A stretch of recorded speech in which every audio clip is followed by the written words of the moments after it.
Romanos capítulo 12, versículo 2.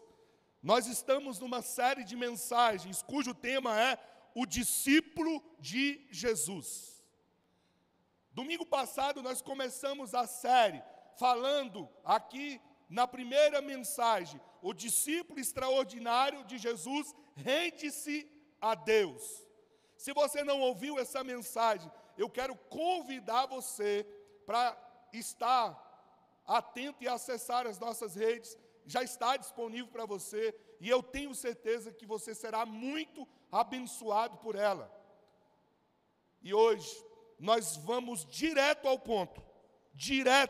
ponto, na segunda mensagem dessa série, cujo tema é o discípulo extraordinário vive em santidade. Vive em santidade. Eu tenho algumas perguntas para te fazer nessa noite. Primeira pergunta: o que mudou na sua vida desde que você entregou a sua vida a Jesus?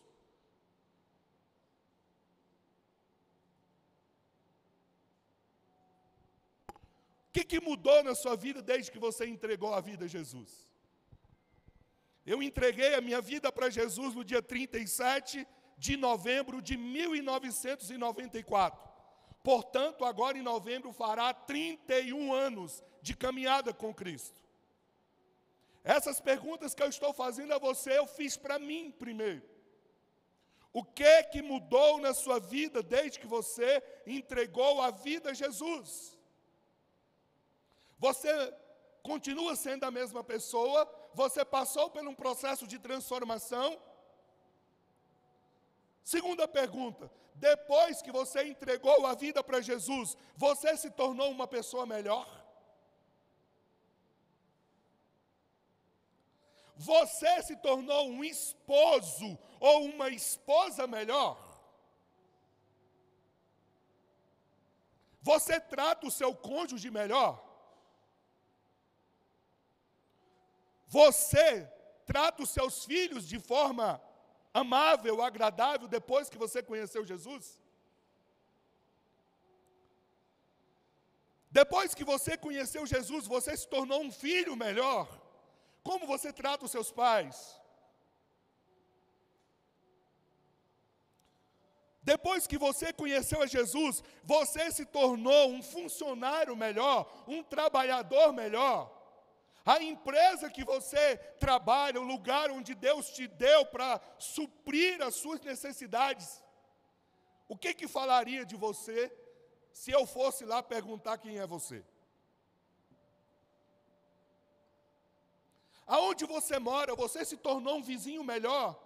Se você sair do lugar onde você mora, as pessoas darão graças a Deus porque você foi embora, ou chorarão e sentirão profundamente a sua falta? Depois que você conheceu Jesus, você se tornou um servo melhor? Alguém que está sempre disponível, alguém que decidiu caminhar com a bacia e a toalha, sempre às mãos? Outra pergunta que eu queria fazer para nós essa noite é: depois que você entregou a vida a Jesus, depois que Jesus se tornou o seu Senhor, depois que você o conheceu, quais valores dirigem a sua vida? Sua vida é dirigida pelos valores do reino de Deus ou pelos valores do mundo? O que dirige a sua vida depois que você entregou a vida a Jesus? É a palavra de Deus ou as ideologias, as filosofias desse tempo? O que dirige a sua vida? Qual é a sua regra de fé e prática hoje, depois que você entregou a vida a Jesus? É a filosofia? São as ideologias? Ou é a palavra de Deus? Quando as pessoas olham para você, o que elas veem depois que você entregou a vida a Jesus? Elas veem Jesus? Elas querem estar perto de Deus ou elas querem evitar a Deus quando elas veem você?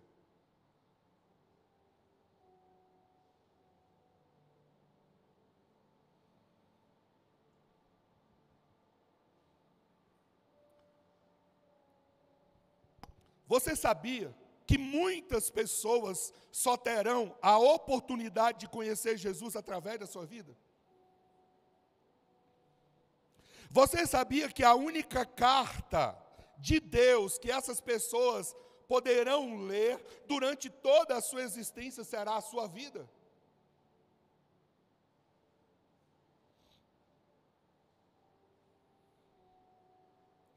Eu quero dizer para você essa noite, essa série de mensagens está nos ensinando que Deus nos chamou para sermos discípulos extraordinários. Eu e você fomos chamados por Deus para sermos discípulos extraordinários. E um discípulo extraordinário é o discípulo que carrega a marca de Cristo na sua vida, que tem a mente de Cristo, que exala o perfume de Cristo, que evidencia o amor de Cristo, a paixão de Cristo na sua vida. O discípulo extraordinário, ele vive em santidade. Essa é a palavra de hoje. Romanos 12, 2 nos diz assim: e não vivam conforme os padrões deste mundo, mas deixem que Deus os transforme pela renovação da mente, para que possam experimentar qual é a boa, agradável e perfeita vontade de Deus. O apóstolo Paulo, nesse texto, está dizendo para mim e para você que Deus tem algo muito especial para nós. Note bem o que diz o verso, a parte final do texto. Para que vocês possam experimentar a boa, a perfeita e a agradável vontade de Deus. Você já parou para pensar aquilo que Deus traz sobre a sua vida, aquilo que Deus traz sobre a sua família, nessa dimensão? Você consegue imaginar Deus trazendo sobre você tudo que é bom, tudo que é perfeito, tudo que é agradável? A Bíblia diz que é essa a vontade de Deus para os seus discípulos, para os seus filhos. Mas a Bíblia diz, o apóstolo Paulo diz que existe uma forma de você experimentar isso, existe uma forma de você acessar isso. E a forma é: não conforme com o padrão deste mundo. Não conforme com o padrão desse mundo. A palavra conformar aqui significa não se coloque dentro de uma forma previamente construída para te encaixar. O mundo construiu uma forma, um padrão, um modelo, uma referência, e esse modelo, esse padrão, foi criado intencionalmente para te conformar. Conformar significa te moldurar, te colocar dentro de um padrão previamente estabelecido. E aí o texto diz: não vivam assim. Não vivam conforme o padrão deste mundo, mas deixem que Deus os transforme pela renovação da mente. Deixem. A palavra aqui, deixar, significa permita ser continuamente transformado. E ele diz, por que Deus quer fazer isso? Porque Ele tem uma boa, perfeita e agradável vontade dEle, que Ele quer que eu e você desfrutemos. Uma coisa é fato, querido, todos nós queremos desfrutar o melhor de Deus para as nossas vidas, eu estou certo? Você quer, você pode levantar a mão, é vontade sua, experimentar o melhor de Deus para a sua vida, é isso.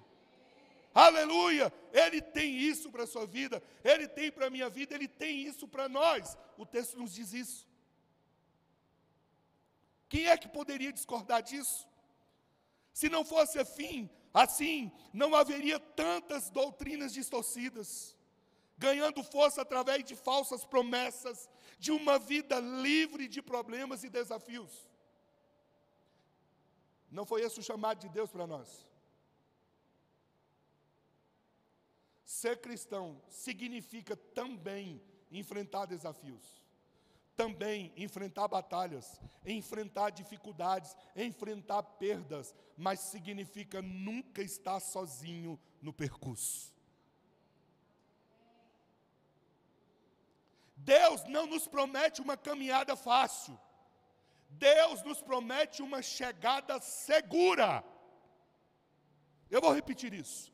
Deus não nos promete uma caminhada fácil. Não existe imunidade espiritual. Vem para Jesus e todos os seus problemas serão resolvidos. Mentira! Mentira! E é de Satanás essa mentira. Vem para Jesus e Ele sempre estará com você todos os dias até a consumação dos séculos. Nos dias ensolarados, nas noites insones, Ele estará com você. Ele continuará com você. Ele não te abandonará. É essa a verdade do Evangelho. Cristão sofre infarto. Cristão bate o carro. Cristão perde o emprego. Cristão tem que mudar de emprego, nós ouvimos hoje aqui. Cristão sofre decepção, cristão é traído. Mas cristão tem a companhia de Jesus o tempo inteiro. Cristão tem Jesus do lado para nos fortalecer nas horas difíceis. Cristão tem uma vontade boa, perfeita e agradável. Querido, sabe qual é a verdade? A verdade é que, de fato, Deus deseja lhe dar o seu melhor. Mas o diabo, ele quer nos enganar, ele quer trapacear e ele quer impedir a gente de receber isso. Toda a estratégia dele, todo o movimento dele, é para impedir que você viva isso. É por isso que ele cria uma forma, é por isso que ele cria uma caixa, é por isso que ele quer conformar você, colocar você dentro de um padrão, para você não experimentar a boa, perfeita e agradável vontade de Deus. Muitos cristãos estão vivendo a fé alheios ao fato de que o sistema do mundo age e o sistema do mundo trabalha com muita energia para nos impedir, nós cristãos, de viver a vida que Deus tem para nós. E a vida que Deus tem para nós é uma vida de santidade. E santidade aqui não é ser perfeito. Santidade aqui é decidir ser separado para Deus. Pastor Carlito Paz diz assim: se você está brincando de ser cristão, cuidado. O diabo não está brincando de ser diabo. É muito forte ou não é isso aí? Vamos dizer junto isso aí para a gente não esquecer, vamos? Se você está brincando de ser cristão, cuidado. O diabo não está brincando de ser diabo. Sabe o que isso significa para mim e para você? Que Deus tem um chamado na nossa vida, o chamado é para santidade. E santidade não é um estilo de vida restrito apenas para algumas pessoas. Santidade é uma consequência natural de um relacionamento intencional com Jesus, no qual cada pessoa que decide viver intencionalmente com Deus passa a rejeitar o padrão do mundo e abraçar os valores de Deus nas áreas da sua vida. A pergunta que o cristão extraordinário, que o discípulo extraordinário faz em todas as decisões, em todas as escolhas, em todos os momentos, em tudo que ele tem que fazer sempre é: como Jesus faria? Diante desse desafio, como Jesus faria? Diante dessa frustração, como Jesus faria? Diante dessa dor, como Jesus reagiria? Diante dessa decisão, como Jesus faria? O mundo, Satanás e todo o sistema quer nos colocar no padrão que vai nos impedir de desfrutar da boa, perfeita e agradável vontade de Deus. Mas o chamado de Deus para o discípulo extraordinário é o chamado para abraçar os valores do reino em todas as áreas da vida. A NVT, a Bíblia, nova versão transformadora, traduziu o texto de Romanos 12 da seguinte maneira, olha aí. Não imitem o comportamento e os costumes desse mundo. Não imitem o comportamento e não imitem o costume.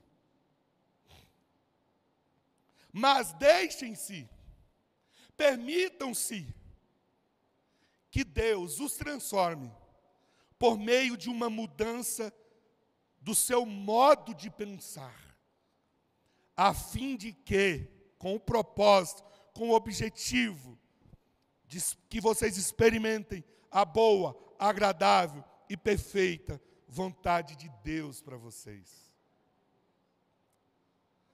Um problema muito comum, e particularmente crescente nos últimos anos, são os discípulos que até decidem acreditar em Jesus, mas nunca decidem seguir de fato a Jesus. Acreditar é uma coisa, acreditar é dar valor, dar crédito. Seguir é outra história. Muitos nunca decidem segui-lo.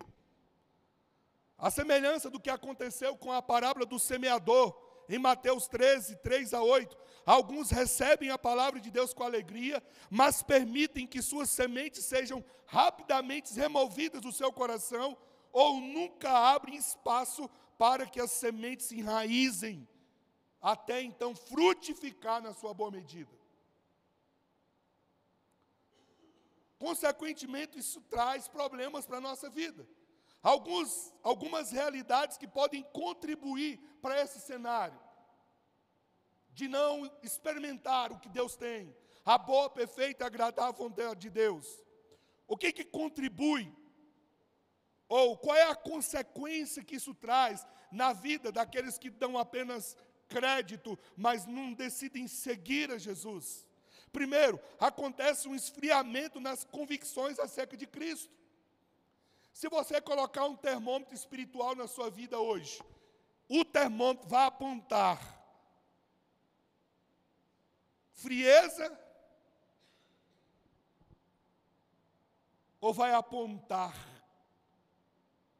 fogo no seu coração?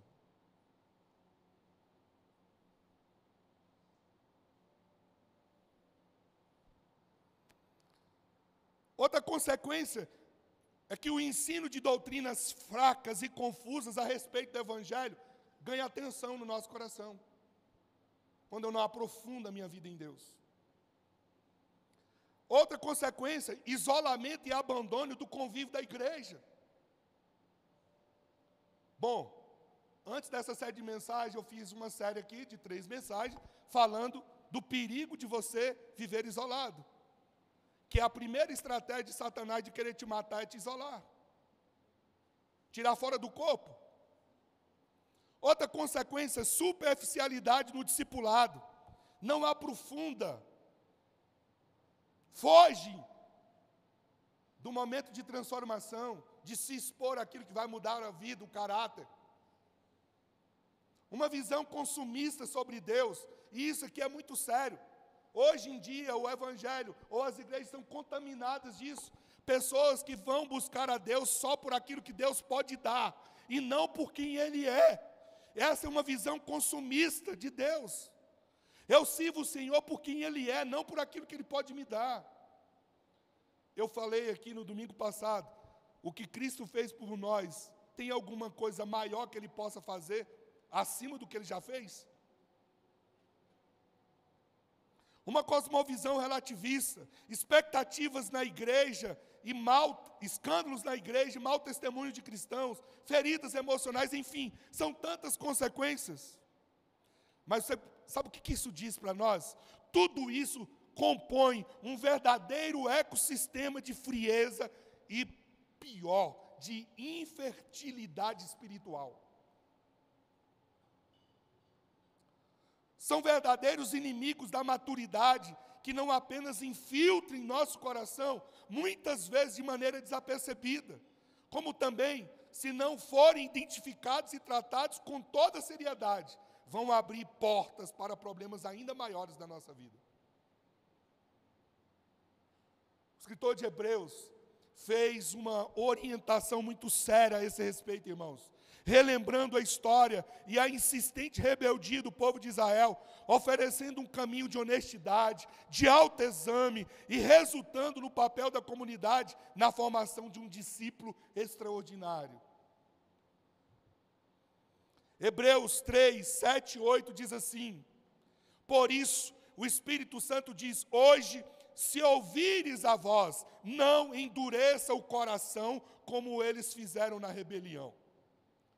Quando eu endureço o meu coração, estou sob rebelião.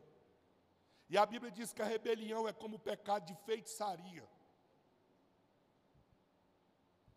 Quando me puseram à prova no deserto, o verso 12 e 13, o texto diz: portanto, irmãos, cuidem para que nenhum de vocês tenha coração perverso, coração incrédulo e desvie do Deus vivo.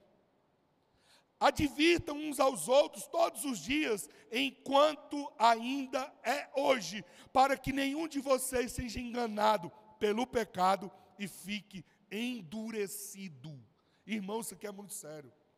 O pecado nos endurece, enrijece-nos. O salmista diz que Deus não despreza um coração quebrantado e contrito. É diferente disso.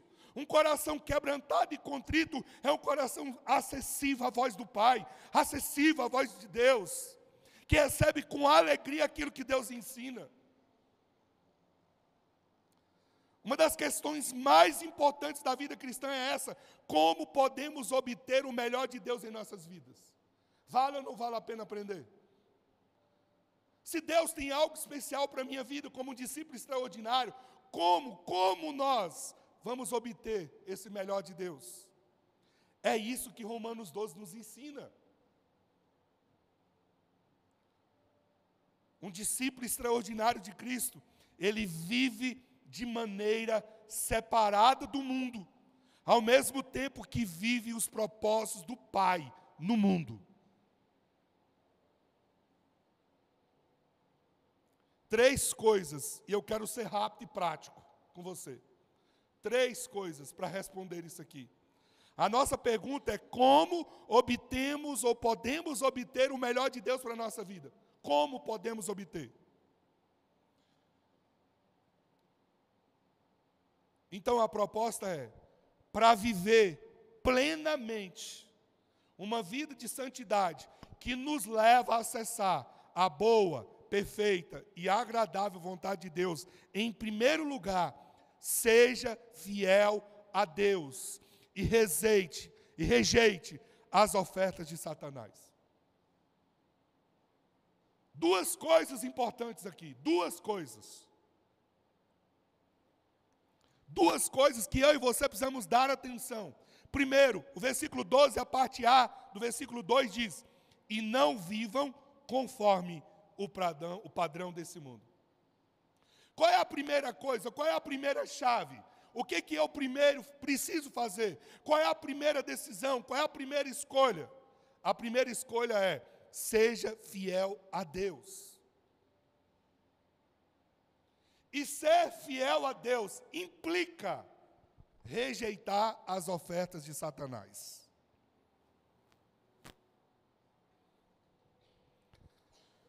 Ser fiel a Deus é decidir não viver conforme o padrão do mundo.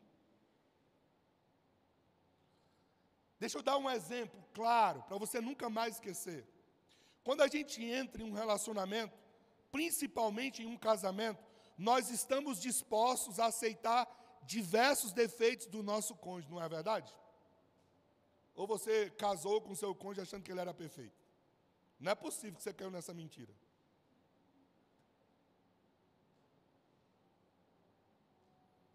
Não existe o príncipe encantado perfeito, não, irmãos. Você casa com um sapo e você dá o beijo nele e ele transforma no príncipe, viu?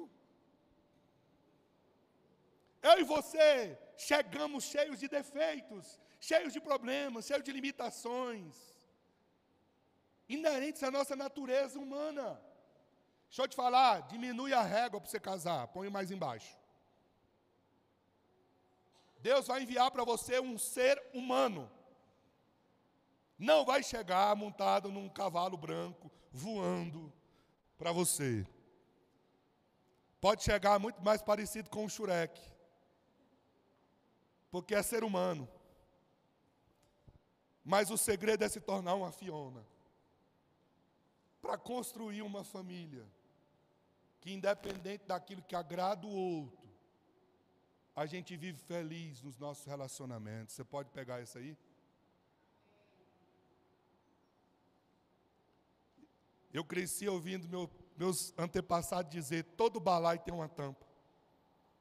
Aleluia. E a tampa tem que ser igualzinho, para poder encaixar da mesma forma. Mas vamos voltar. Todos nós casamos, só foi apenas um parênteses, estamos dispostos a aceitar diversos defeitos do cônjuge, não é assim, não é verdade? Isso é importante, porque eles também vão ter que aceitar os nossos defeitos. Porém, há um limite importante a ser traçado. Um relacionamento exige fidelidade, lealdade. A gente pode aceitar o defeito um do outro, mas a fidelidade é indispensável e é essencial para a saúde do relacionamento de aliança. O que isso tem a ver com o que nós estamos falando aqui? Tudo. Romanos 12:2 afirma que Deus espera a nossa fidelidade a Ele. Ele sabe que nós somos cheios de defeitos, irmãos, que nós somos pecadores. O texto, ao dizer, não vivam conforme o padrão deste mundo, Deus está declarando que não está disposto a aceitar o nosso adultério.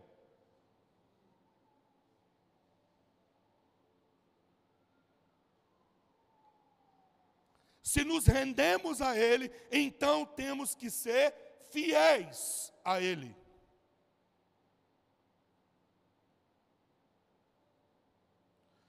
O apelo do apóstolo Paulo aqui é para que abandonemos a cosmovisão distorcida deste mundo. Um conjunto de valores equivocados que é, desde a sua concepção, contrários aos ideais do reino de Deus. Não é apenas uma questão de fazer ou não fazer, eu queria deixar isso claro. Não é apenas uma questão de fazer ou não fazer. Pode ou não pode, mas uma resolução que precisa ser feita a partir da pergunta: o que realmente amamos? Se Cristo não for o nosso primeiro amor, nós não estamos preparados para amarmos ninguém. Tudo que virá depois se tornará uma idolatria na nossa vida. Quando Ele é o nosso amor, nós estamos prontos para amar tudo. Se Deus nos encher de riquezas, nós não vamos amar as riquezas. Se Deus nos colocar em posições privilegiadas, nós não vamos nos auto-idolatrar. Se Deus nos der pessoas para relacionamentos, não vamos colocar as pessoas acima de Deus. Veja a imagem traçada pelo apóstolo Paulo. 1 João 2, 15 e 9. Olha que imagem. Preste atenção nesse texto. Olha a imagem pintada na palavra. Não amem o mundo, nem as coisas que há no mundo. Nem o mundo, nem as coisas que há no mundo. Se alguém amar o mundo, o amor do Pai não está nele. A questão é amor. Porque tudo que há no mundo, os desejos da carne, os desejos dos olhos, a soberba da vida, não procede do Pai, mas procede do mundo. Aí ele conclui dizendo, e lembrem disso, ora, o mundo passa, bem como os seus desejos, mas aquele que faz a vontade de Deus permanece para sempre. João ressalta aqui 3 comportamentos a respeito da cultura do mundo. Primeiro, desejo da carne. O que é isso, pastor? Desejo da carne aqui, essa expressão no grego aqui é nossa paixão pelo sentir e o desejo que temos pelo prazer. Que pode manifestar de diversas formas.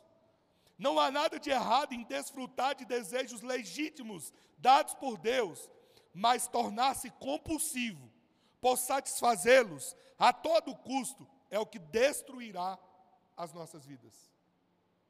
A palavra desejo da carne é um desejo incontrolado, é uma compulsão. Desejo dos olhos. Desejo dos olhos é o desejo de possuir coisas de forma egoísta. Não há nada de errado no desejo em si, mas se ele torna o grande problema quando aquilo que desejamos passa a nos possuir. E nosso relacionamento com Deus passa a ser apenas o meio para alcançar esse fim. Por último, ele diz, soberba da vida. Soberba da vida é a vontade de ser mais. Ser mais visto, ser mais influente, ser mais famoso, ser mais popular. Deus nos deu os dons, Deus nos deu talentos, ferramentas legítimas para sermos pessoas que fazemos a diferença, mas a glória nunca é nossa, é dele. Tudo que nós fazemos deve glorificar o seu nome, não a nós mesmos. Como diz a W. Tozer, não aceite nenhuma glória. Sentir, possuir e ser. Sentir, possuir e ser. Entregue tudo isso a Deus e você estará no caminho certo para uma vida de santidade. Sentir, possuir e ser. Existe algo que você precisa se arrepender e entregar definitivamente a Deus hoje? Segundo, Deus quer que a gente viva uma vida extraordinária, amém? Para viver uma vida extraordinária, nós precisamos viver separado do mundo. Portanto, viver plenamente uma vida de santidade, em segundo lugar, requer de nós, revise sua dieta espiritual. Para viver uma vida em santidade, revise sua dieta espiritual. O versículo 2, a parte B, nós falamos da parte A. A parte B diz, mas deixem que Deus os transforme por meio de uma mudança em seu modo de pensar. Gente, olha só, olha que convite lindo. Deixem que Deus te transforme com uma mudança na sua forma de pensar.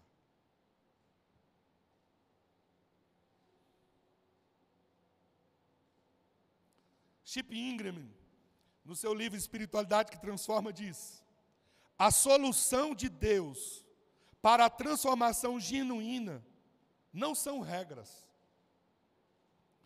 Não é tentar ser mais correto, ou tentar meter o nariz espiritual de alguém, ou tentar meter o nariz espiritual de alguém mais limpo, por meio do esforço próprio. Não. A solução de Deus está em decidir aquilo que entra na sua mente.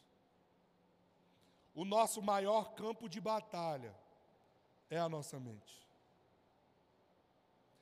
O que nós pensamos determina o que nós sentimos e o que nós fazemos. Primeiro você pensa, Depois isso afeta o seu comportamento, o que você sente. Como citamos lá no início, estamos em uma guerra, querido, o tempo inteiro. E o nosso campo de batalha é a nossa mente, é o nosso coração. Jesus Cristo não veio apenas para melhorar uma coisa aqui, outra ali, no nosso modo de viver. Ele veio mudar a nossa natureza, nos transformar por completo.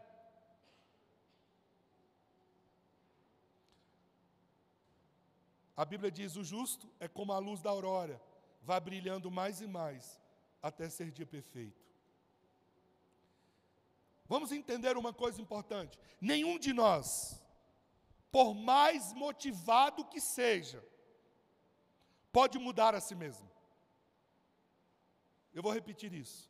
Nenhum de nós, por mais motivado que sejamos, pode mudar a si mesmo. Apenas o esforço próprio, a automotivação, não podem fazer de nós pessoas mais amorosas, alegres, pacíficas, pacientes, bondosas, generosas. Afinal, essas coisas não são obras da carne.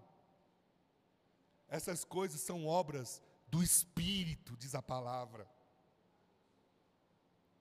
A doçura que carregamos é obra do Espírito na nossa vida. O amor com que vivemos é obra do Espírito da nossa vida.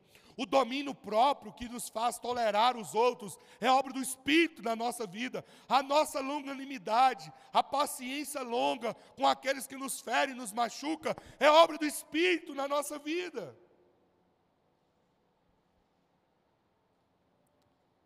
Essas coisas, elas acontecem, elas só são possíveis se nós permitirmos que o Senhor nos transforme. Eu já lidei com tantas pessoas ao longo da vida que eu fiz várias vezes pergunta: essa pessoa realmente tem Jesus na vida?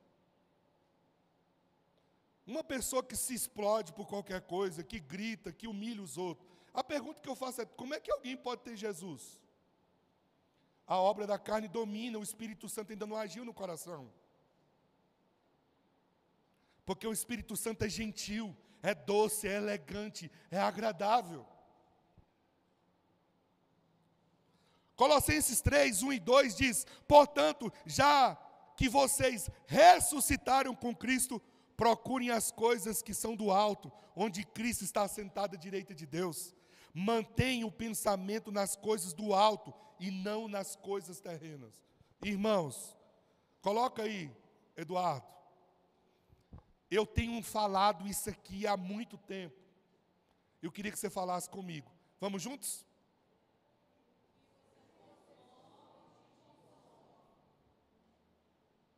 O que você consome, te consome. Já pensou sobre isso? Olha para cá, preste atenção, não se distrai nesse momento. Eu vou parar, vou esperar você olhar para cá e eu continuo. Vamos embora? Nesse exato momento o inimigo quer que você se distraia, porque eu vou falar, vai mudar a sua vida. Você não será capaz de resistir às mentiras de Satanás. Você não será capaz de resistir às mentiras de Satanás se não estiver com a mente revestida do amor da palavra de Deus. Eu queria propor um jejum hoje, para você e para mim. Nós vamos juntos. Eu nunca ensino nada que eu não faço. Vamos desligar nessa semana, até domingo que vem, vamos desligar, tirar o aplicativo do celular, do YouTube, do TikTok, do Instagram e do Facebook. Vamos desligar? Para você ver o que isso está te fazendo contigo. Irmãos, espera aí, deixa eu dizer uma coisa para você. Eu estava com o pastor Judário agora, na semana retrasada, no sertão, e nós estávamos conversando sobre isso. O Brasil está se tornando um país de desesperança. Sabe por quê? de tanto consumir lixo na internet.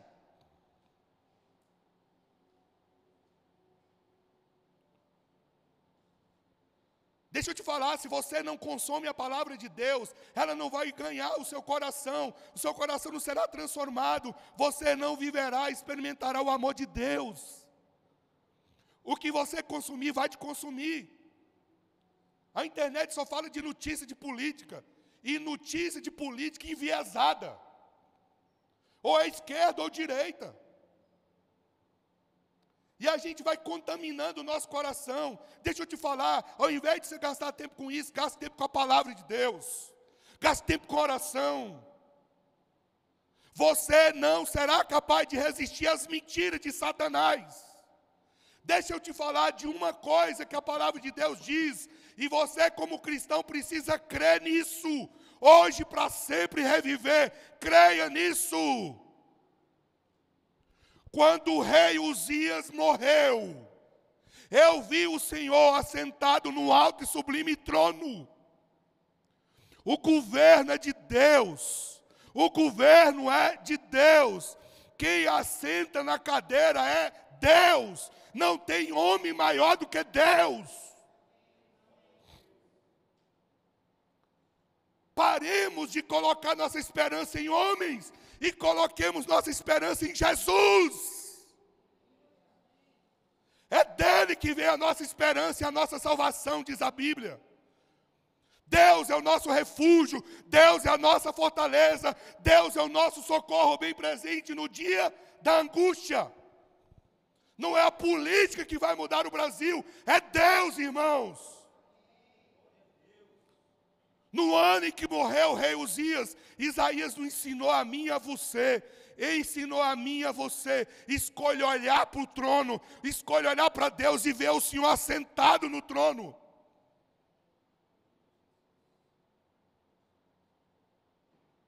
É isso. Muda a nossa vida. O que nós consumimos vai nos consumir. Leia a palavra de Deus todos os dias. Você vai ver como é que ela vai trazer esperança no seu coração.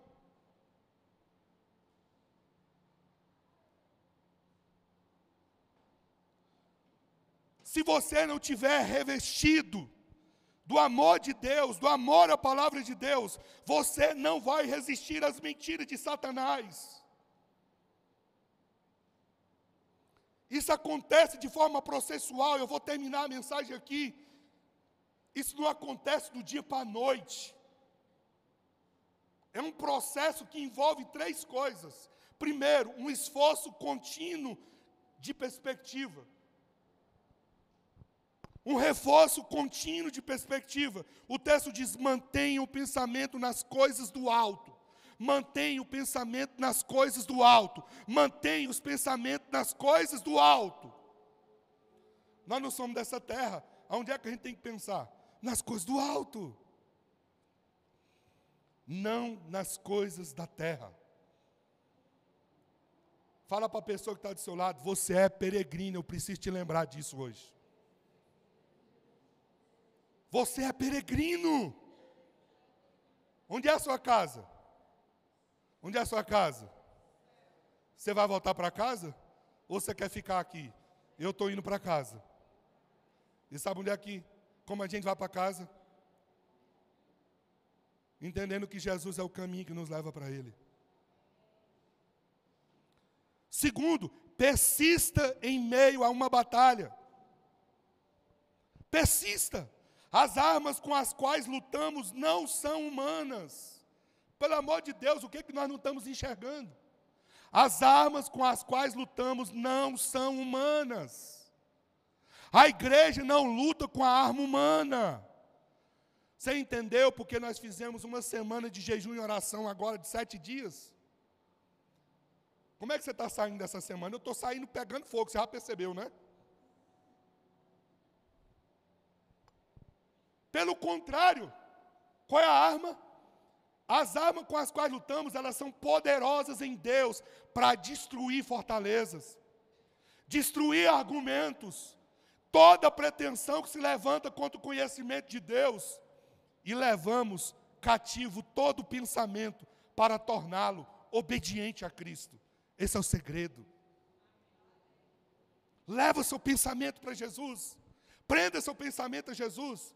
Se você colocar o seu pensamento a Jesus, você vai andar cheio de esperança, vai parar de reclamar da vida, e você vai se movimentar em Deus com novas perspectivas. Porque Deus é maior do que tudo e maior do que todos. Operando Ele, diz a Bíblia, quem pode impedir? Diz a Bíblia, se o Senhor é por nós, quem será contra nós? Hoje eu quero te convidar, olhe para Jesus. A vida de santidade é uma vida que nós escolhemos olhar para Jesus. Manter os nossos olhos nele. Isso não é religiosidade.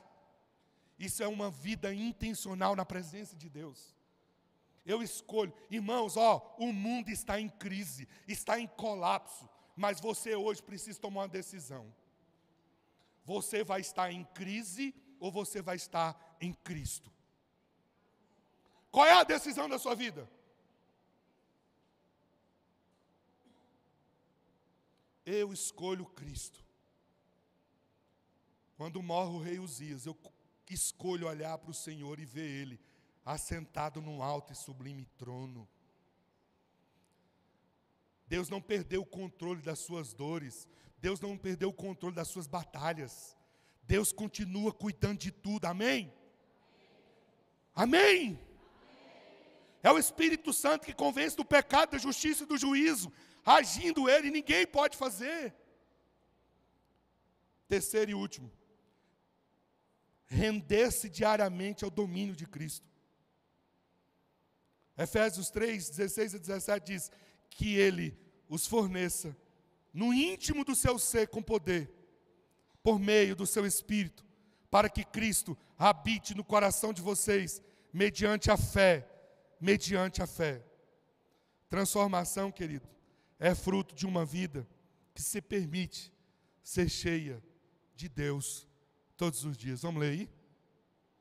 Transformação é fruto de uma vida que se permite ser cheia de Deus todos os dias. Todos os dias. Todos os dias. Todos os dias. Todos os dias.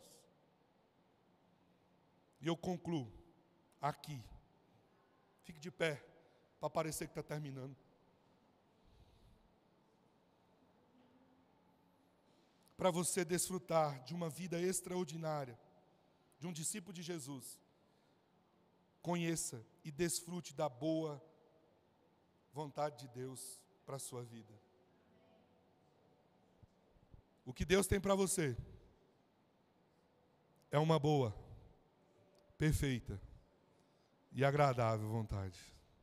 Você pode repetir na primeira pessoa? Vamos repetir junto? O que Deus tem para mim é a boa, perfeita e agradável vontade dele. Aleluia! O processo pode ser longo. As renúncias podem ser dolorosas. Mas o fruto não é apenas doce, como também eterno. És adorado